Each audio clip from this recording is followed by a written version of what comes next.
महकमा दाखिला की लॉकडाउन में तोसी की तजवीज़ मुस्तरद। बैनुल सूबाई और इंटरसिटी ट्रांसपोर्ट बहाल करने का फैसला। ट्रांसपोर्ट में 50% सवारियां बिठाने की इजाज़त होगी। विफाकी वजीर असद उमर की जेर सदारत NCOC का इजलास। ईद की छुट्टियों के दौरान SOPs पर अमल दरामद का जायजा लिया गया।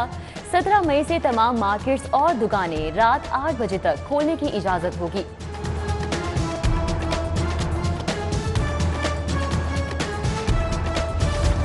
शहरियों के लिए बड़ी खुशखबरी। मेट्रो बस 17 मई की बजाय कल सुबह 6:15 बजे से ही चलाने का फैसला। मेट्रो बस सर्विस को कोरोना के पेश नज़र 17 मई तक बंद किया गया था। सूरत हाल को मद्देनजर रखते हुए सर्विस को एक रोज कबल ही बहाल करने का फैसला किया गया। NCOC की सिफारिशात पर कॉलेजेस की बंदिश का दौरानिया बढ़ा दिया गया। कॉलेजेस की 23 मई तक बंदिश का नोटिफिकेशन जारी। सरकारी और प्राइवेट कॉलेजेस को 23 मई तक इदारे बंद रखने की हिदायत।